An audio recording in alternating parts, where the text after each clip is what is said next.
In 2002, a wildlife biologist standing in the dry scrubland of Andalusia counted 94 Iberian lynx left alive on Earth, not across Spain, not across Europe. 94 total. The species had survived ice ages, the fall of Rome, and 2 centuries of rifles and roads, and it was dying inside Europe's most famous protected nature reserve, a place legally shielded for 40 years. No hunting, no development, monitored borders, the population was still contracting. 22 years later, there are 2,401 wild lynx across Spain and Portugal. What changed was not the protection. What changed was what they finally started protecting. Picture Doñana National Park in the early 2000s. Scrubland stretching low across the Andalusian plain, umbrella pines marking the horizon, the Guadalquivir Delta sitting just to the south. Camera traps mounted on cork oaks and thorn bushes, memory cards being pulled out by researchers in muddy boots and checked at a folding table in the back of a truck. The footage was there. The lynx were there. A solitary adult moving through dense undergrowth, ears tufted, pale spotted coat catching a strip of morning light. The photographs were extraordinary. The numbers behind them were terrifying. Doñana had been under legal protection since 1969. It was a UNESCO World Heritage Site, one of the most celebrated wildlife reserves in Europe, a place with its own rangers, its own funding, its own monitoring network. The fences were maintained. The wardens were out there every day. And yet every count showed the same pattern. The Doñana lynx population was not growing. It was not holding stable. It was shrinking, slowly, steadily, as if some invisible pressure was pulling it towards zero despite everything the reserve had done correctly. The question nobody had fully answered yet was why. The map told a different part of the story. Pull up a historical range chart for the Iberian lynx, the range the species held before industrialization began compressing it, and the entire Iberian Peninsula is shaded. Portugal, Spain, the southern fringe of France. The lynx had been everywhere, ranging across a mosaic of scrubland, open woodland, and river valleys from the Atlantic coast to the Mediterranean edge. By 2002, that range had collapsed to 2 red dots. Doñana in the southwest. Sierra Morena, a mountain range running across the south of Spain, holding the larger of the 2 remaining populations. 2 patches, no connection between them, no dispersal corridor. No way for an animal from one group to reach the other without crossing motorways, farms, and towns that had been expanding into the gap between them for decades. That is not a species in gradual decline. That is a species standing on 2 islands while the water rises. You might ask, if the reserve had been protected since 1969, why didn't the lynx eventually recover on its own? Because protection was never the problem. A fence keeps hunters out. It does not put food back in. The obvious response to a disappearing species was to protect it harder. More rangers, stricter enforcement, road fencing to reduce vehicle strikes, DNA monitoring of every individual. Spain had been doing most of this. Conservation organizations had been demanding more. The European Commission had been funding it.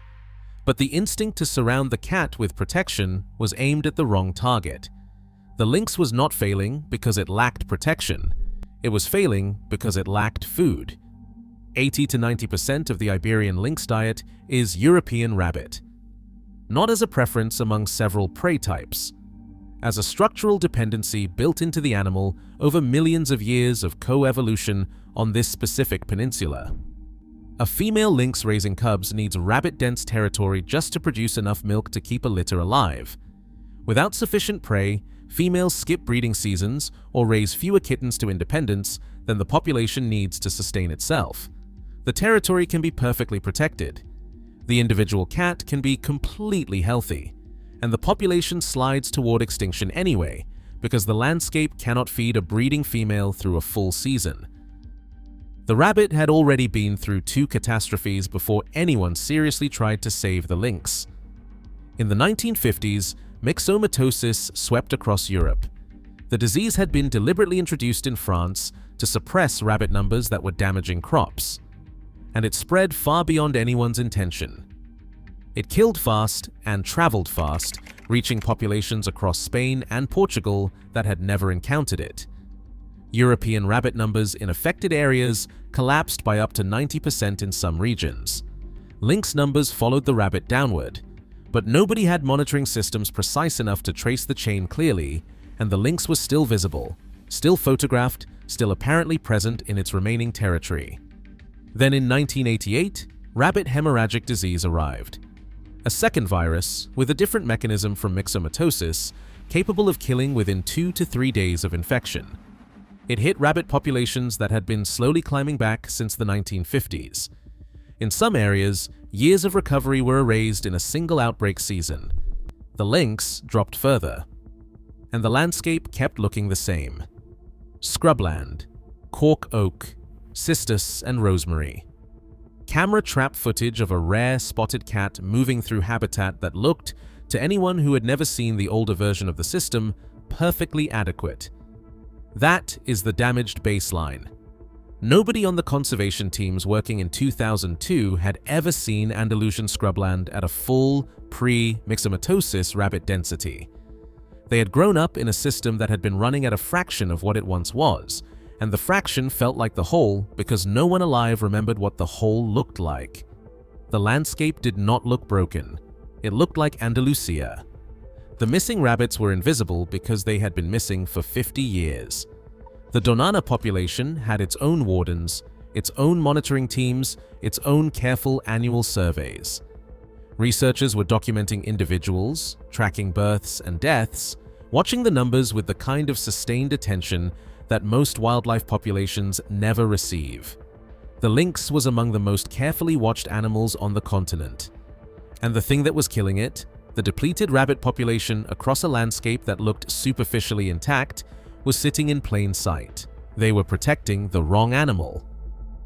When the decision was made to begin captive breeding, to pull animals from the wild, breed them under controlled conditions, manage the genetics carefully, and release cubs into targeted reintroduction sites, the program was well designed, internationally supported, and expensive. El Acabuche, the breeding center inside Donana, began operations in the early 2000s. Other centers followed: Zarza de Granadilla in Extremadura, Jerez de la Frontera, and eventually facilities in Portugal. Genetic pairings were structured to avoid inbreeding. Cubs were raised with exposure to live prey before release. Every protocol was taken seriously. The first releases failed. Animals bred in the centers were placed into sites where the rabbit density was still too low to support a territory. Within weeks, the lynx would vanish from the release zone. Some were killed by cars. Some were tracked by GPS collar to locations where they never established territory and eventually dropped off the data entirely. The program was producing healthy, carefully raised animals and placing them into a landscape that could not feed them. It looked fragile. It looked like expensive failure. The failure mattered because the failure was pointing at something specific. You cannot release a predator that depends almost entirely on a single prey species into habitat where that prey is insufficient. The statement sounds obvious in retrospect. The implication, in practice, was brutal. To release lynx into new zones, you first needed rabbit populations dense enough to sustain a territory. To build rabbit populations on private land, and most of the suitable habitat outside the reserves was privately held, managed as hunting estates for deer and red-legged partridge, you needed cooperation from landowners who had no obvious reason to welcome a protected carnivore they could not hunt and which could disrupt their game management. Here is the trap. You need rabbits to establish lynx. You need land access to build rabbit populations. You need landowner cooperation to get land access. You need demonstrable results to get landowner cooperation. But you cannot produce results without first releasing lynx into areas that do not yet have enough rabbits to hold them. Every solution depended on conditions that only the solution itself could create. That is a biological paradox, and it is why more money applied to the existing approach was not going to move the needle. The breakthrough was not a scientific discovery, it was a conversation. conservation teams began working directly with estate managers across Andalusia and Extremadura, not with a philosophical argument about predator ecology, but with a practical proposition about rabbits. Rabbit populations were good for partridge shooting. They supported eagles and other birds of prey that landowners already valued and managed. Building artificial warrens, sections of concrete pipe and plastic tubing buried under soil and brush, designed to shelter breeding females from aerial predators and reduce mortality in rabbit colonies, was work that had independent value for any hunting estate, entirely separate from any argument about lynx. Some estate managers were skeptical, some were initially hostile. The lynx killed chickens. It complicated game management. It came with legal restrictions and government inspections. But the rabbit work was concrete and practical. Teams moved across the landscape building warrens, clearing vegetation corridors to open feeding ground near shelter, and reducing hunting pressure on breeding colonies in zones targeted for eventual release. Rabbit numbers in managed areas began responding. Not everywhere, not overnight, but measurably. A landowner could walk his estate and see more rabbits in the areas where the work had been done. That was not a projection or a model. That was a fact on the ground.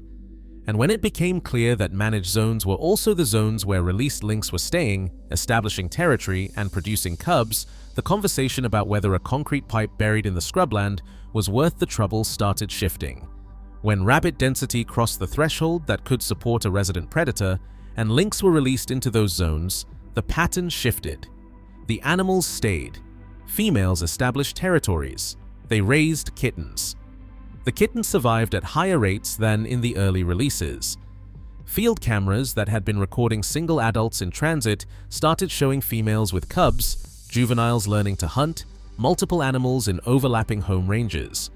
A functioning social structure beginning to take shape in a landscape that had not held one in decades. While all of this was happening, the teams were dealing with a second problem that was less visible and more insidious. The Donana population and the Sierra Morena population had been isolated from each other long enough to show measurable genetic consequences. The Donana animals were inbred. Litter sizes were below what the Sierra Morena population was producing. Juvenile survival rates were lower. The gene pool had been narrowing for years because there was no influx of new genetic material from outside the closed group. This is what happens when a small population breeds only with itself across enough generations. The traits that keep animals resilient, immune response, reproductive fitness, and adaptability to environmental stress begin to degrade. The solution was direct and strange. Biologists physically translocated individual lynx between the two populations, transported animals in crates across the landscape to introduce alleles from one group into the other's breeding situations. Genetic rescue applied to a wild carnivore. Monitored through genetic analysis across multiple breeding seasons. The outcome was measurably improved litter sizes and better juvenile survival in the treated population. Not a projected result. A documented one. By 2012, the total population had reached 309 animals. The program had more than tripled the species from its lowest point. But as those numbers were being recorded, a new warning signal was emerging in the rabbit population data. Then the disease came back.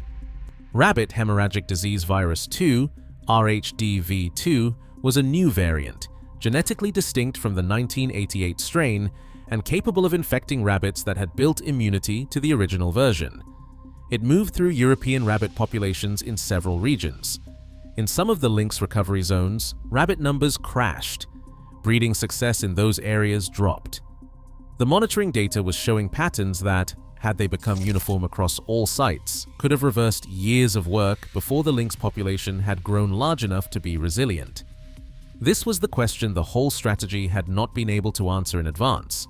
Had spreading the reintroduction program across enough separate geographic areas, Donana, Sierra Morena, Extremadura, Castilla-La Mancha, and eventually Portugal, created enough independent populations that a single regional prey collapse could not bring the entire species down?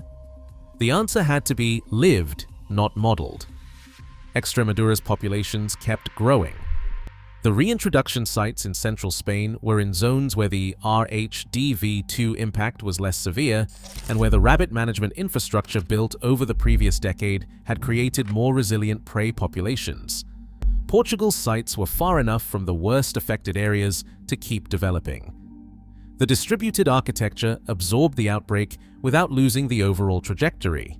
Not without cost, not without difficult breeding seasons in affected zones, but without the catastrophic collapse that would have been likely if every surviving animal had remained concentrated in the original 2 southern sites. Vaccines for rabbits against RHDV2 were developed and deployed at managed warren sites. Habitat work was intensified. The response was faster and better coordinated than anything possible in 1950 or 1988, because the infrastructure was already in place, including the monitoring networks, the veterinary relationships, the landowner partnerships, and the institutional knowledge built across 2 decades. The infrastructure that had been built to manage the recovery was also the infrastructure capable of managing the crisis. The numbers kept moving. 94 in 2002, 309 by 2012, 591 by 2015, the year the IUCN downlisted the Iberian lynx from critically endangered to vulnerable, described by the cat specialist group as one of the most dramatic felid recoveries ever documented.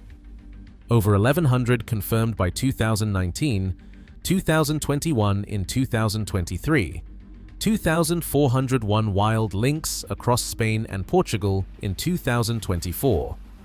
Camera traps were now recording lynx in Murcia, in Castilla-La Mancha, in the Portuguese Alentejo, regions where the species had not been seen for 50 years or longer. Estate managers in Extremadura, who had initially resented the restrictions that came with hosting a protected predator, were describing lynx sightings as a point of local distinction. Ecotourism operations were forming in areas that had no wildlife economy before the recovery began. The animal that had once looked like a liability to land management had become something people drove long distances to photograph. And then the program produced something nobody had specifically designed it to deliver: the road underpasses and wildlife crossing structures built to allow GPS-collared lynx to move safely between fragmented scrubland patches. Connectivity infrastructure justified entirely by lynx recovery metrics turned out to be used routinely by other species. Monitoring confirmed Spanish imperial eagles using movement corridors that lynx had established. Red deer were documented at the crossing structures. In some zones, Iberian wolves were confirmed using underpasses that had been built for a different, much smaller predator, with no connection to wolf conservation planning. The investment made to save one critically endangered cat had quietly rewired the movement capacity of a section of the Iberian landscape that multiple species were using without anyone designing it that way. The corridors were not built to restore a landscape, they were built to save a cat. But the landscape kept moving through them. Here is where the honesty has to be clear. The Iberian lynx recovery is not a transferable blueprint. It required EU Life Programme funding sustained across multiple budget cycles through changing governments in 2 countries. It required Spain and Portugal to coordinate national conservation policy across a national border with its own political dynamics. It required genetic management expertise, captive breeding facilities running simultaneously at multiple sites, a landowner engagement program that took years to build trust, veterinary capacity to respond to a novel disease that appeared in the middle of an active recovery, and more than 2 decades of institutional commitment that did not collapse when administrations changed or priorities shifted. Per surviving individual, it is among the most expensive conservation investments Europe has made. It worked because the prey species was recoverable, the habitat remained present, the political will held, and the team had enough time and enough distributed infrastructure to survive 2 separate crises without losing the foundation they had built. Remove the funding. Remove the genetic management. Remove the prey work. Remove the landowner partnerships. Remove the time. The story ends differently, but here is what actually happened. A biologist in Donana in 2002 was staring at 94 animals on 2 isolated patches with no connection between them, watching a protected reserve do everything correctly while the cat inside it quietly contracted. The instinct was more protection, better fences, more cameras, more patrols. What the land was actually asking for was something different. Stop managing the predator and start managing what the predator needed. Stop protecting the cat, start rebuilding the food. They turned that corner, not quickly, not cheaply, not without releasing animals into landscapes that couldn't hold them, not without a second disease arriving mid-recovery to test whether the whole architecture could survive another rabbit collapse, not without the slow, unglamorous labor of convincing a private estate manager in Extremadura that a concrete pipe buried in his scrubland was going to matter. And 2,401 wild lynx later, the core of what happened is still the same simple thing. The lynx did not come back because Europe finally built a better fortress around it. It came back because someone finally looked past the predator, asked what the predator actually needed to survive, found that the answer was a rabbit, and then went out into the Andalusian scrubland with concrete pipe and a plan to rebuild one. They did not save the lynx. They saved what the lynx needed. And then the lynx did the rest.